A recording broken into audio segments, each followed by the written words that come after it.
Hi every one. നമ്മൾ ഇന്ന് എടുക്കുന്ന ടോപ്പിക്ക് ജി എസ് ടിയിൽ വരുന്ന ജി എസ് ടി റിട്ടേൺസ് എന്ന് പറയുന്ന പോർഷനാണ്. സോ ജി എസ് ടി റിട്ടേൺസിൽ വരുമ്പോൾ മോർ ദാൻ തിയറി നോളജ്, ഇത് കുറച്ച് പ്രാക്ടിക്കൽ ആസ്പെക്ട്സ് ആണ് നമ്മളിന്ന് ഡിസ്കസ് ചെയ്യുന്നത്. ജി എസ് ടി റിട്ടേൺസിലേക്ക് വരുമ്പോൾ www.gst.gov.in ഈ വെബ്സൈറ്റിലാണ് നമ്മൾ ജി എസ് ടി റിലേറ്റഡ് ആയിട്ടുള്ള എല്ലാ കാര്യങ്ങളും ചെയ്യുന്നത്.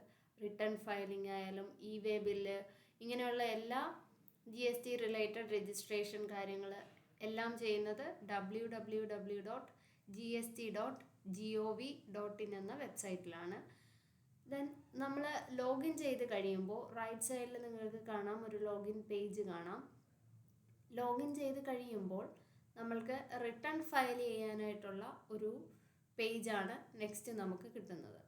റിട്ടേൺ ഫയൽ ചെയ്യാനായിട്ടുള്ള പേജിൽ നമ്മളുടെ ഫിനാൻഷ്യൽ ഇയർ, ഏത് ക്വാർട്ടറിലെ റിട്ടേൺ ആണ് നമ്മൾ ഫയൽ ചെയ്യുന്നത്, ക്വാർട്ടർലി വരുന്ന പീരീഡ് ഏതാണ്, ഇത്രയും നമ്മൾ സെലക്ട് ചെയ്ത് കൊടുക്കുക, സെർച്ച് കൊടുക്കുക. സെർച്ച് കൊടുത്തു കഴിയുമ്പോൾ ഇവിടെ നമുക്ക് 3 ഓപ്ഷൻസ് വരും: GSTR 1, 2A, 2B. GSTR 1 sales related ആയിട്ടുള്ള എല്ലാ ഡീറ്റെയിൽസും നമ്മൾ എൻ്റർ ചെയ്യുന്ന സ്പേസ് ആണ് GSTR 1. സെയിൽസ് റിലേറ്റഡ് എന്ന് പറയുമ്പോൾ B2B sales, B2C sales, intra എല്ലാ സെയിൽസിൻ്റെ ഡീറ്റെയിൽസും നമ്മൾ എൻ്റർ ചെയ്യുന്ന സ്പേസ് ആണ് GSTR 1.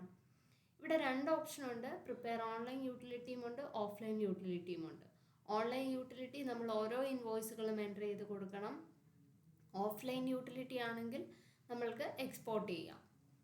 ഇനി 2A ആൻഡ് 2B നോക്കിക്കഴിഞ്ഞാൽ നിങ്ങൾക്ക് കാണാം, വ്യൂ ഡൗൺലോഡ് എന്നുള്ള ഓപ്ഷൻ മാത്രമേ ഉള്ളൂ.